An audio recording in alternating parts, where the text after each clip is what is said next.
নীরব নিস্তব্ধ রজনী, গভীর রাতে শুয়ে আছেন জাতির পিতা হজরত ইব্রাহিম আলাইহিস সালাম। এমন সময়ে তিনি স্বপ্নে দেখলেন কে যেন তাকে উদ্দেশ্য করে বলছেন, হে ইব্রাহিম, তুমি কোরবানি করো। স্বপ্ন দেখে ইব্রাহিম আলাইহিস সালাম সচকিত হয়ে জেগে উঠলেন। পরদিন সকালে তিনি আল্লাহর সন্তুষ্টির নিমিত্তে ১০০টি উট কোরবানি করে দিলেন। পরবর্তী রাতে তিনি যখন পুনরায় শায়িত ছিলেন, আবারও সেই দৈববাণী ভেসে আসল। অদৃশ্য কেউ যেন তাকে বলছেন, হে ইব্রাহিম, তুমি আল্লাহর রাস্তায় কোরবানি করো। পরের দিন সকালেও হজরত ইব্রাহিম আলাইহিস সালাম ১০০টি উট আল্লাহর রাস্তায় কোরবানি দিলেন। কিন্তু হায়, মনে হল মহান আল্লাহ পাক রব্বুল আলামিনের দরবারে তার এই কোরবানি হয়তো পূর্ণরূপে কবুল হয়নি। তাই তৃতীয় রাতেও তিনি যখন বিছানায় শায়িত ছিলেন, আবারও সেই একই দৈববাণী ধ্বনিত হল, হে ইব্রাহিম, তুমি কোরবানি করো। কে যেন বারবার তাকে বলছে, হে ইব্রাহিম, তুমি আল্লাহর রাস্তায় তোমার সবচেয়ে প্রিয় বস্তুটিকে কোরবানি করো। পরদিন সকালে হজরত ইব্রাহিম আলাইহিস সালাম গভীরভাবে চিন্তা করতে লাগলেন। তিনি ভাবলেন, আমি পরপর ২ দিনে ২০০টি উট কোরবানি করলাম, তবুও কি আল্লাহ পাকের সন্তুষ্টি অর্জিত হল না? তবে মহান রব আমার নিকট থেকে আসলে কি চাচ্ছেন? অনেক ভাবনার পর ইব্রাহিম আলাইহিস সালাম উপলব্ধি করলেন যে আল্লাহ পাক তাকে স্বপ্নে বলেছেন, হে ইব্রাহিম, তুমি তোমার জীবনের সবচেয়ে প্রিয় বস্তুটিকে আমার রাস্তায় কোরবানি করো। আর এই পৃথিবীতে তার সবচেয়ে প্রিয় সম্পদ হল তার প্রাণপ্রিয় সন্তান ইসমাইল। হজরত ইব্রাহিম আলাইহিস সালামের বয়স যখন ৮৬ বছর, তখন হজরত ইসমাইল আলাইহিস সালাম তার গৃহে জন্মগ্রহণ করেছিলেন। এই সন্তানটিই ছিল তার হৃদয়ের স্পন্দন ও অত্যন্ত মোহব্বতের ধন। কারণ বার্ধক্যের এই শেষ সময়ে তিনি এক পুত্র সন্তান লাভ করেছিলেন এবং এই সন্তানটিই ছিল তার বংশধারা জারি রাখার একমাত্র মাধ্যম। কিন্তু আল্লাহ পাক রব্বুল আলামিন যখন তাকে এই প্রিয় সন্তানটি কোরবানি করার জন্য বারবার আদেশ দিলেন, তখন ইব্রাহিম আলাইহিস সালাম মনে মনে দৃঢ় সংকল্প করে বললেন, এটাই যদি আল্লাহর অভিপ্রায় হয় এবং ইসমাইলকেই যদি তার রাস্তায় কোরবানি করতে হয়, তবে আমি বিন্দুমাত্র পিছপা হব না। আল্লাহ পাকের মহব্বত ও ভালোবাসা পাওয়ার পথে দুনিয়ার কোনো মায়া মমতা বাধা হয়ে দাঁড়াতে পারবে না। এরপর আল্লাহর নবী হজরত ইব্রাহিম আলাইহিস সালাম তার একমাত্র পুত্র ইসমাইলকে আল্লাহর রাস্তায় কোরবানি করার জন্য চূড়ান্ত সিদ্ধান্ত গ্রহণ করলেন। যেই ভাবনা সেই কাজ। ইব্রাহিম আলাইহিস সালাম তার বালক পুত্র ইসমাইলকে ডেকে বললেন, হে বৎস, তুমি গোসল করে সুন্দর পোশাকে সজ্জিত হয়ে নাও, আমি তোমাকে নিয়ে একটি দাওয়াতে যাব। শিশু ইসমাইল আলাইহিস সালাম শৈশব থেকেই পিতা ও আত্মীয় স্বজনের সান্নিধ্য ছাড়াই লালিত পালিত হয়েছিলেন। যখন তিনি শুনলেন পিতা তাকে নিয়ে কোথাও বেড়াতে বা দাওয়াতে যাবেন, তখন বালক ইসমাইল অত্যন্ত আনন্দিত হলেন। তিনি ছুটে তার মাতা হাজেরা আলাইহিস সালামের কাছে গিয়ে বললেন, আম্মাজান, আপনি কি শুনেছেন আব্বাজান আমাকে কি বলেছেন? তিনি আমাকে নিয়ে এক জায়গায় দাওয়াত খেতে যাবেন। ও আম্মাজান, আপনি দ্রুত আমাকে গোসল করিয়ে উত্তম পোশাকে সজ্জিত করে দিন, আমি আব্বার সাথে যাব। আনন্দের আতিশয্যে ইসমাইল আলাইহিস সালাম বললেন, আমার তো আর তর সইছে না। বিবি হাজেরা অবাক হয়ে বললেন, সত্যিই কি তিনি তোমাকে নিয়ে দাওয়াতে যাবেন? ইসমাইল আলাইহিস সালাম বললেন, আপনি তাকেই জিজ্ঞাসা করে দেখুন না। এরপর বিবি হাজেরা হজরত ইব্রাহিম আলাইহিস সালামকে জিজ্ঞাসা করলেন, হে আমার প্রাণের স্বামী, আমি যা শুনলাম তা কি সত্য?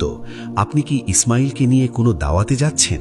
ইব্রাহিম আলাইহিস সালাম উত্তর দিলেন, হে হাজেরা, তুমি ঠিকই শুনেছ। ইসমাইলকে গোসল করিয়ে সুন্দর পোশাকে সজ্জিত করে দাও, আমি তাকে নিয়ে এক বিশেষ দাওয়াতে যাব। প্রিয় দর্শক, অনেকের মনে হতে পারে আল্লাহর নবী হয়েও হজরত ইব্রাহিম আলাইহিস সালাম বিবি হাজেরা ও ইসমাইলের সাথে লুকোচুরি করলেন বা এমন কথা বললেন। কিন্তু গভীরভাবে চিন্তা করলে দেখা যায় ইব্রাহিম আলাইহিস সালামের কথাটি সম্পূর্ণ সত্য ও বাস্তবসম্মত ছিল। কারণ তিনি তো ইসমাইল আলাইহিস সালামকে নিয়ে স্বয়ং আল্লাহ পাক রব্বুল আলামিনের একটি দাওয়াতেই যাচ্ছিলেন। এরপর বিবি হাজেরা বালক ইসমাইলকে পরিপাটি করে গোসল করিয়ে সুন্দর পোশাকে সাজিয়ে ইব্রাহিম আলাইহিস সালামের কাছে নিয়ে আসলেন। অতঃপর আদরের সন্তানকে স্বামীর হাতে তুলে দেওয়ার সময় কাতর কণ্ঠে বললেন, হে আমার স্বামী, ইসমাইলকে আমি শৈশব থেকে আগলে রেখেছি, কখনো এক মুহূর্তের জন্য চোখের আড়াল হতে দিইনি। হে প্রিয় স্বামী, আপনি তাকে সাবধানে রাখবেন, তাকে চোখের আড়াল করবেন না। যতক্ষণ পর্যন্ত না আপনি আর ইসমাইল ফিরে আসছেন ততক্ষণ আমি অত্যন্ত উদ্বিগ্ন থাকব এবং আপনাদের পথ চেয়ে বসে থাকব। হযরত ইব্রাহিম আলাইহিসসালাম বিবি হাজেরার এই আবেগঘন কথা শুনে কোনো উত্তর দিতে পারলেন না। তার হৃদয়ের ভেতর তখন বিরহের তুফান বয়ে যাচ্ছিল। মুখ ফুটে বিবি হাজেরাকে কিছু বলার শক্তি তার ছিল না। দু চোখ বেয়ে অশ্রু বেরিয়ে আসতে চাইলেও তিনি আল্লাহর প্রেমের খাতিরে সেই অশ্রুকে সংবরণ করে রাখলেন। এরপর হযরত ইব্রাহিম আলাইহিসসালাম বালক ইসমাইলকে নিয়ে মিনার পাহাড়ের দিকে রওনা হলেন। অভিশপ্ত ইবলিস যখন দেখল হযরত ইব্রাহিম আলাইহিসসালাম আল্লাহর আদেশ পালনে স্বীয় পুত্রকে জবেহ করার দৃঢ় সংকল্প করেছেন, তখন তার গাত্রদাহ শুরু হল। সে বলতে লাগল, হায়, আমি ইবলিস মানুষের জন্য বেহেশত থেকে বহিষ্কৃত হলাম, চির অভিশপ্ত ও জাহান্নামী হলাম। আর সেই মানুষের সন্তান ইব্রাহিম আল্লাহর এত বড় পরীক্ষা দিয়ে তার প্রিয়পাত্র হবে, এটা আমি সইতে পারছি না। যেভাবে হোক ইব্রাহিমকে এই কাজ থেকে ফেরাতেই হবে। ইবলিস তার চক্রান্ত বাস্তবায়নের লক্ষ্যে সর্বপ্রথম একজন সজ্জন ব্যক্তির ভেষ ধরে বিবি হাজেরা আলাইহিসসালামের সামনে উপস্থিত হল। সে গিয়ে বলল, ও হাজেরা, তুমি কি জানো তোমার স্বামী ইব্রাহিম তোমার আদরের সন্তানকে কোথায় নিয়ে যাচ্ছেন? বিবি হাজেরা বললেন, হ্যাঁ, তিনি তাকে একটি দাওয়াতে নিয়ে যাচ্ছেন। তখন ইবলিস প্ররোচনা দিয়ে বলল, আমি ঠিকই শুনেছি যে নারী জাতি অতি সরল এবং তাদের সহজেই ধোঁকা দেওয়া যায়। তোমার স্বামী তোমাকে মিথ্যে বলেছেন। বিবি হাজেরা শয়তানের এই কথা শুনে গর্জে উঠলেন। তিনি বললেন, তুমি এ কেমন কথা বলছো? আমার স্বামী আল্লাহর নবী, তিনি আমাকে ধোঁকা দিতে পারেন না। আমি তোমার কথা বিশ্বাস করি না। সত্য করে বলো তুমি কে এবং কি উদ্দেশ্যে আমার স্বামীর বিরুদ্ধে কুৎসা রটাচ্ছ? এখনই আমার সামনে থেকে দূর হও। ইবলিস এবার বিষোদ্গার করে বলল, এখন তো খুব তেজ দেখাচ্ছ হাজেরা, কিন্তু কাল যখন দেখবে ইব্রাহিম সত্যিই তোমার ইসমাইলকে জবেহ করে দিয়েছে, তখন এই তেজ কোথায় থাকবে? বিবি হাজেরা এবার বিরক্ত হয়ে বললেন, আসলে তুমি কি বলতে চাচ্ছ তা পরিষ্কার করে বলো। শয়তান তখন আসল কথাটি পারল। বিবি হাজেরা পাল্টা প্রশ্ন করলেন, এর কোনো যুক্তি আছে? একজন পিতা কেন তার নিরপরাধ সন্তানকে জবেহ করবে? শয়তান বলল, ইব্রাহিমে তার নিজের ইচ্ছাই করছে না, বরং আল্লাহ তাকে নির্দেশ দিয়েছেন ইসমাইলকে জবেহ করতে। সেই কারণেই সে মিনার পাহাড়ের দিকে যাচ্ছে। এখনও সময় আছে, গিয়ে তোমার সন্তানকে রক্ষা করো, নয়তো দেখবে ইব্রাহিম আল্লাহর আদেশ পালন করতে গিয়ে ইসমাইলকে শেষ করে ফেলবে। বিবি হাজেরা যখন বুঝলেন এটি আল্লাহর আদেশ, তখন তিনি অবিচল কণ্ঠে বললেন, আল্লাহ পাক রব্বুল আলামিন যদি এই দুনিয়ার কোটি কোটি মানুষের মধ্য থেকে আমার পুত্রকে তার রাস্তায় উৎসর্গের জন্য কবুল করে থাকেন, তবে এর চেয়ে বড় সৌভাগ্য আমার জন্য আর কিছু হতে পারে না। শুধু একজন ইসমাইল কেন, আল্লাহ যদি আমাকে হাজার হাজার সন্তান দিতেন এবং তারা সবাই আল্লাহর রাস্তায় কুরবান হতো, তবে আমি হাসি মুখে তাদের উৎসর্গ করতাম। আমি বুঝতে পেরেছি, তুমি সেই অভিশপ্ত ইবলিস যে আমাকে বিভ্রান্ত করতে এসেছো। আমি তোমার অনিষ্ট থেকে আল্লাহর আশ্রয় প্রার্থনা করছি। তিনি উচ্চস্বরে পাঠ করলেন, আউযু বিল্লাহি মিনাশ শাইতানির রাজিম, লা হাওলা ওয়ালা কুওয়াতা ইল্লা বিল্লাহিল আলিয়ুল আযীম। বিবি হাজেরার এই তেজস্বী বক্তব্যে ইবলিস আর সেখানে টিকতে পারল না। সে অপমানে কুকুরের মতো লেজ গুটিয়ে সেখান থেকে পালিয়ে গেল। বিবি হাজেরাকে প্ররোচিত করতে ব্যর্থ হয়ে ইবলিস চিন্তা করল, এবার বালক ইসমাইলকে ধরতে হবে। হযরত ইসমাইল আলাইহিসসালাম তখন তার পিতার কিছুটা পেছনে হাঁটছিলেন। ইবলিস তখন ইসমাইলকে ইশারায় ডেকে ইব্রাহিম আলাইহিসসালাম থেকে কিছুটা দূরে নিয়ে গেল। এরপর সে বলল, ও ইসমাইল, তুমি কি জানো তোমার পিতা তোমাকে কোথায় নিয়ে যাচ্ছেন? ইসমাইল আলাইহিসসালাম উত্তর দিলেন, কেন, আব্বাজান তো আমাকে দাওয়াত খেতে নিয়ে যাচ্ছেন। তখন ইবলিস বলল, হে বালক, তুমি বড়ই সহজ সরল। তোমার পিতা তোমাকে দাওয়াতের কথা বলে আসলে ধোঁকা দিয়েছেন। ইসমাইল আলাইহিসসালাম প্রতিবাদ করে বললেন, কেন, আমার পিতা আমাকে ধোঁকা দেবেন? আমি তার একমাত্র সন্তান। দীর্ঘকাল পর তিনি আমার সাথে দেখা করতে এসেছেন, তিনি আমাকে কেন ধোঁকা দিতে যাবেন? ইবলিস তখন শয়তানি কণ্ঠে বলল, তুমি জানো না, তিনি তোমাকে জবেহ করার জন্য মিনা পাহাড়ে নিয়ে যাচ্ছেন। ইসমাইল আলাইহিসসালাম বললেন, বিনা কারণে একজন পিতা কেন তার সন্তানকে জবেহ করবেন? এর কোনো যুক্তি আছে? ইবলিস বলল, তিনি বিনা কারণে করছেন না। আল্লাহ তাকে নির্দেশ দিয়েছেন তোমাকে কোরবানি করার জন্য। সেই নির্দেশ পালন করতেই তিনি এই পথ বেছে নিয়েছেন। তখন বালক ইসমাইল ঈমানী দৃঢ়তার সাথে বললেন, আল্লাহ পাক যদি আমাকেই তার রাস্তায় জবেহ করার জন্য পছন্দ করে থাকেন, তবে এর চেয়ে বড় প্রাপ্তি আর কি হতে পারে? আমি বুঝতে পেরেছি তুমি ইবলিস। জেনে রাখো, আল্লাহ যদি আমাকে লক্ষ কোটি জীবন দান করতেন এবং সেই প্রতিটি জীবন তার রাস্তায় বিলিয়ে দেওয়ার হুকুম হতো, তবে আমি প্রতিবারই কোরবানি হতে প্রস্তুত থাকতাম। ওরে অভিশপ্ত, তুই এক্ষুনি দূর হ। এরপর হজরত ইসমাইল আলাইহিসসালাম পাঠ করলেন, আউযু বিল্লাহি মিনাশ শাইতানির রাজিম। এরপর হজরত ইসমাইল আলাইহিসসালাম ইবলিশকে লক্ষ্য করে পাথর নিক্ষেপ করতে শুরু করলেন।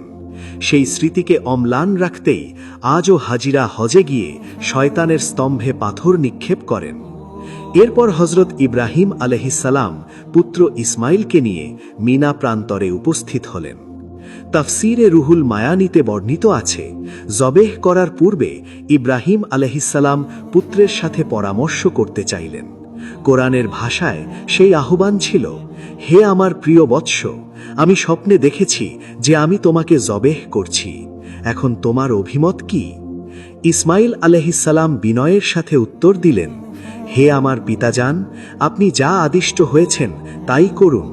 ইনশাআল্লাহ আপনি আমাকে ধৈর্যশীলদের অন্তর্ভুক্ত পাবেন। পুত্রের মুখে এমন জবাব শুনে ইব্রাহিম আলাইহিসসালাম অত্যন্ত আনন্দিত ও আশ্বস্ত হলেন। এরপর ইসমাইল আলাইহিসসালাম তার পিতাকে উদ্দেশ্য করে বললেন, আব্বাজান, আপনি তো আমাকে কোরবানি করবেনই, তবে তার আগে আমার কয়েকটি অনুরোধ দয়া করে রাখবেন কি? ইব্রাহিম আলাইহিসসালাম বললেন, হে বৎস, তোমার কি আরজি আছে বলো, আমি তা রক্ষা করার চেষ্টা করব।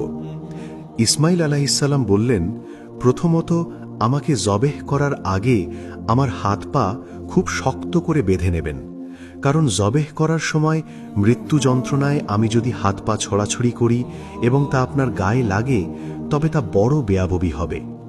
আমি চাই না মৃত্যুর মুহূর্তেও পিতার প্রতি কোনো অবজ্ঞা প্রকাশ পাক। দ্বিতীয়ত, আমাকে জবেহ করার সময় আপনার চক্ষুদয় কাপড় দিয়ে বেঁধে নেবেন, কারণ আমার মুখমণ্ডল দেখে আপনার মনে পিতার মমতা জেগে উঠতে পারে, যা আল্লাহর আদেশ পালনে ব্যাঘাত ঘটাতে পারে। আর তৃতীয়ত, কোরবানি শেষে আপনি যখন বাড়িতে ফিরবেন, তখন আমার এই রক্তমাখা জামাটি আমার দুঃখিনী মায়ের কাছে নিয়ে যাবেন এবং তাকে আমার সালাম জানাবেন। তাকে বলবেন যে আল্লাহ পাকের এই নির্দেশে আমাদের যে ত্যাগ, তার বিনিময়ে আমরা জান্নাতে একত্রে থাকতে পারব। আরও বলবেন যে তিনি যেন এই ত্যাগের জন্য আল্লাহর শুকরিয়া আদায় করেন এবং আমার জন্য অতিমাত্রায় শোকাতুর না হন। পুত্রের মুখে এই অসামান্য কথাগুলো শুনে ইব্রাহিম আলাইহিসসালাম অভিভূত হলেন। তিনি তার আস্তিনের নিচে আগে থেকেই রাখা দড়ি ও ধারালো ছুরি বের করলেন। এরপর পুত্রের হাত পা ভালো করে বেঁধে নিলেন। এরপর নিজের চোখে কাপড় বেঁধে নিলেন এবং ইসমাইল আলাইহিসসালামকে জবেহ করার জন্য মাটিতে শায়িত করলেন। জাতির পিতা হযরত ইব্রাহিম আলাইহিসসালাম হাতে ছুরি নিয়ে প্রস্তুত। তিনি তার কলিজার টুকরো ইসমাইলকে উৎসর্গ করতে যাচ্ছেন, শুধুমাত্র আল্লাহর সন্তুষ্টির জন্য। এই অভূতপূর্ব দৃশ্য দেখে আসমান জমিনের ফেরেশতারা প্রকম্পিত হতে লাগল এবং আল্লাহর তাসবিহ পাঠ শুরু করল। যখনই ইব্রাহিম আলাইহিসসালাম পুত্রের গলায় ছুরি চালাতে উদ্যত হলেন, তখন আল্লাহ পাক রব্বুল আলামিন ছুরিকে নির্দেশ দিলেন, হে ছুরি, খবরদার, ইসমাইলের গলার একটি পশমও যেন না কাটে। যদি তুই তা করিস, তবে তোর জন্য জাহান্নামের আগুন অবধারিত হবে। ইব্রাহিম আলাইহিসসালাম বিসমিল্লাহ বলে ছুরি চালালেন, কিন্তু আল্লাহর আদেশে ছুরি ইসমাইলের গলায় বিন্দুমাত্র ক্ষত তৈরি করল না। ইব্রাহিম আলাইহিসসালাম বারবার চেষ্টা করতে লাগলেন, কিন্তু কোনোভাবেই ছুরি কাজ করছিল না।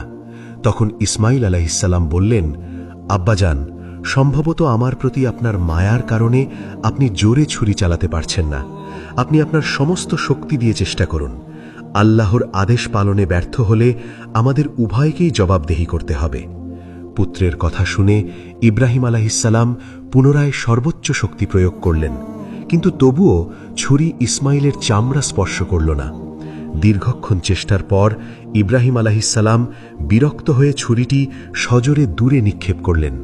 ছুরিটি গিয়ে একটি পাথরের ওপর পড়ল এবং সেই শক্ত পাথরটি মুহূর্তেই দ্বিখণ্ডিত হয়ে গেল। ইব্রাহিম আলাইহিসসালাম অবাক হয়ে দেখলেন যে ছুরি পাথর কাটে তা ইসমাইলের গলা কাটছে না। তিনি পুনরায় ছুরি হাতে নিয়ে জবেহ করতে উদ্যত হলেন। ঠিক সেই মুহূর্তে আল্লাহ পাক জিব্রাইল আলাইহিসসালামকে নির্দেশ দিলেন, হে জিব্রাইল, দ্রুত বেহেশত থেকে একটি দুম্বা নিয়ে যাও এবং ইসমাইলকে সরিয়ে তার জায়গায় দুম্বাটি রেখে দাও। জিব্রাইল আলাইহিসসালাম মুহূর্তের মধ্যে বেহেশতি দুম্বা নিয়ে মিনায় উপস্থিত হলেন। উল্লেখ্য যে এই দুম্বাটি ছিল হযরত আদম আলাইহিসসালামের পুত্র হাবিলের কুরবানি করা সেই দুম্বা যা আল্লাহ পাক এতদিন বেহেশতে সংরক্ষিত রেখেছিলেন। জিব্রাইল আলাইহিসসালাম অত্যন্ত ক্ষিপ্রতার সাথে ইসমাইল আলাইহিসসালামকে সরিয়ে সেখানে দুম্বাটি রেখে দিলেন। ইব্রাহিম আলাইহিসসালাম বুঝতে না পেরে পুনরায় ছুরি চালালেন এবং সাথে সাথে দুম্বাটি কুরবানি হয়ে গেল। কুরবানি সম্পন্ন হওয়ার পর তিনি বললেন, আলহামদুলিল্লাহ, আলহামদুলিল্লাহ। এরপর চোখের বাঁধন খুলে তিনি বিস্ময়ে বিমূঢ় হয়ে দেখলেন পাশে ইসমাইল অক্ষত দাঁড়িয়ে আছেন এবং একটি দুম্বা কুরবানি হয়ে পড়ে আছে। ইব্রাহিম আলাইহিসসালাম জিব্রাইল আলাইহিসসালামকে জিজ্ঞাসা করলেন, হে জিব্রাইল, তবে কি আল্লাহ আমার কুরবানি কবুল করেননি? কেন আমি ইসমাইলকে কুরবানি করতে পারলাম না? জিব্রাইল আলাইহিসসালাম অভয় দিয়ে বললেন, হে ইব্রাহিম, আল্লাহ আপনার প্রতি পরম সন্তুষ্ট।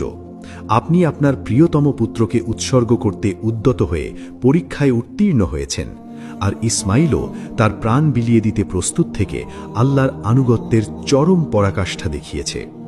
আল্লাহ আপনাদের এই ঈমানী পরীক্ষায় তুষ্ট হয়ে বেহেশত থেকে এই দুম্বা প্রেরণ করেছেন এবং এটি কোরবানি হিসেবে কবুল করেছেন। এই সংবাদ শুনে ইব্রাহিম আলাইহিসসালাম আবারও সিজদায় লুটিয়ে পড়ে শুকরিয়া আদায় করলেন। পবিত্র কুরআনে আল্লাহ পাক এই ঘটনার বিবরণ দিয়ে বলেছেন, অতঃপর যখন তারা উভয়ে আনুগত্য প্রকাশ করল এবং ইব্রাহিম তার পুত্রকে জবেহ করার জন্য কাত করে শায়িত করল, তখন আমি তাকে আহ্বান করে বললাম, হে ইব্রাহিম, তুমি তোমার স্বপ্নের আদেশ সত্যিই পালন করেছ। এভাবেই আমি সৎকর্মশীলদের পুরস্কৃত করে থাকি। নিশ্চয়ই এটি ছিল একটি স্পষ্ট পরীক্ষা, আর আমি তার পরিবর্তে একটি হৃষ্টপুষ্ট জন্তু জবেহ করতে দিলাম এবং পরবর্তীদের জন্য ইব্রাহিমের এই দৃষ্টান্ত স্মরণীয় করে রাখলাম। ইব্রাহিমের ওপর শান্তি বর্ষিত হোক। প্রিয় দর্শক, এই ছিল হযরত ইব্রাহিম আলাইহিসসালাম ও তার পুত্র ইসমাইল আলাইহিসসালামের সেই ঐতিহাসিক ত্যাগের কাহিনী। আল্লাহ পাক রব্বুল আলামিন আমাদেরকেও ইব্রাহিমী আদর্শে উজ্জীবিত হয়ে তার সন্তুষ্টির পথে সর্বস্ব ত্যাগ করার তৌফিক দান করুন। সকলে কমেন্ট বক্সে লিখুন আমিন। ইসলামিক এমন আরও কাহিনী পেতে আমাদের চ্যানেলটি সাবস্ক্রাইব করে পাশে থাকুন। দেখা হবে পরবর্তী ভিডিওতে। ততক্ষণ আল্লাহ পাক আপনাদের সবাইকে ভালো ও সুস্থ রাখুন।